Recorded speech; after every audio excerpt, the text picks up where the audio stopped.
अपने गांव में रहता था। गांव के लोगों का यह मानना था कि अगर कोई सुबह सुबह सबसे पहले रमेश की शक्ल देख ले तो उसको दिन भर भोजन नहीं मिलता था। देखो भैया, रमेश आ रहा है, चलो उसके भी हालचाल पूछते हैं। अरे भाई भाई, उसका चेहरा मत देखो, नहीं तो दिन भर भोजन नहीं कर पाओगे। अरे क्या तुम भी कैसी बकवास करते हो? हैं? ठीक है, जाओ बात करो, फिर कल सुबह ही भोजन करना है। क्यों भाई रमेश, क्या हाल है? क्या बात है भाई, तुम्हें डर नहीं लग रहा? क्या यार, तुम भी हाल पूछ रहा हूँ, तुम डर की बात पूछ रहे हैं। किस बात का डर है? यही कि अगर तुम मेरी शक्ल देखोगे तो तुम्हें दिन भर भोजन नहीं मिलेगा। देखो भाई, मैं ये सब बात नहीं मानता। जो दाना मेरे नसीब में होगा वो मुझे मिलकर ही रहेगा। मेरे नसीब को तुम नहीं बदल सकते हैं। इतना सुनते ही रमेश रोने लगा। भाई, यहाँ कोई मुझे नहीं समझता, सब मुझे मनुष्य मानते हैं, मगर तुम ही बताओ इसमें मेरी क्या गलती है? हाँ? इसमें तुम्हारी कोई गलती नहीं है। तुम अपने आप को कसूरवार मत मानो। मगर जब मनीष खाने जाता है तो देखता है थाली में एक चूहा है। अरे तुम क्या मुझे चूहा खिला रहे हो? हैं?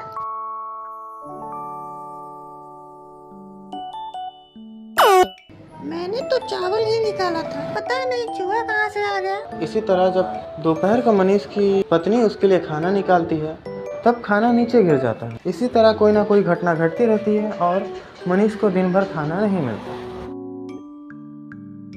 इसी तरह ये सब चलता रहता है और ये खबर इतनी फैल जाती है कि यह राजा के पास पहुंच जाती है। तुम लोग क्या कहना चाहते हो कि किसी का शक्ल देखने से इंसान को खाना नहीं मिलता? क्या बकवास कर रहे हो? हाँ, बोला उसकी शक्ल देखना और खाना खाना दोनों में क्या समान है? हाँ? यही चीज तो समझ नहीं आती राजा जी, मगर ऐसा लगातार हो रहा है। ठीक है, रमेश को बुलाया। राजा बहुत ही नेक दिल थे, मगर उनकी सिर्फ एक ही कमजोरी थी कि वह क्रोधित काफ़ी जल्दी हो जाया करते थे। रमेश को राज दरबार में बुलाया जाता है।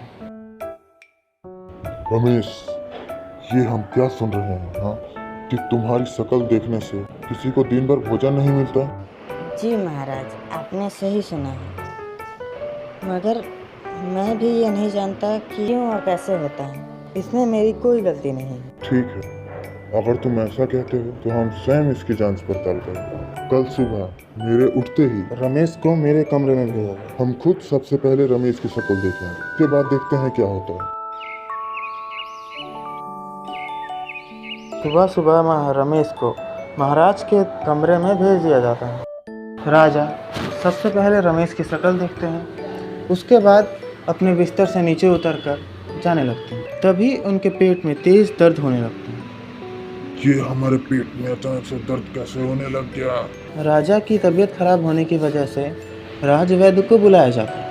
ज़्यादा दिक्कत नहीं है, बस महाराज को आज भर आराम करना होगा, और अगर आज कुछ ना ही खाए तो बेहतर होगा। मैं ये कुछ औषधियाँ बता दे रहा हूँ, राजा जी को समय पर दे देना। आपका बहुत बहुत शुक्रिया वैद्य जी। अगले दिन राजा रमेश पर बहुत ही ज़्यादा क्रोधित रहते हैं। तुम्हारी वजह से मेरी तबीयत खराब हुई, हम दिन भर भोजन नहीं कर पाए। तुम्हारी वजह से कल मैं दिन भर बिस्तर पर पड़ा रहा। मेरा फैसला है कि इसको आज शाम को ही मौत की सजा दे दी जाए। महाराज, मेरी गलती क्या है?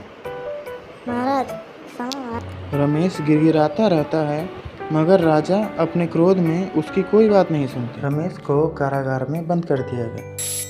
तभी एक सैनिक ने आकर पूछा, तुम्हारी कोई आखिरी इच्छा है तो बता दो। मैं बस राजा से एक बार मिलना चाहता हूँ। राजा को यह बात बताई जाती है और राजा ये सोचते हैं कि किसी भी मरने वाले की आखिरी इच्छा को पूरा करना एक इंसानी धर्म है। मैं मिलने जाऊंगा।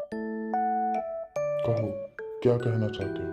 मैं तो बस यही जानना चाहता हूँ कि मुझे किस गलती की सजा दी जा रही है। तुम्हें पता नहीं है तुमने क्या किया? तुम्हारी वजह से पूरे दिन तक मेरी तबीयत खराब रही। ठीक है महाराज, हो सकता है कि इसमें मेरी गलती है। अगर मेरा चेहरा देखने से आपकी तबीयत खराब हुई है, सुबह सुबह जो मैंने आपका चेहरा देखा है उसने तो मुझे मृत्यु के द्वार तक ला दिया।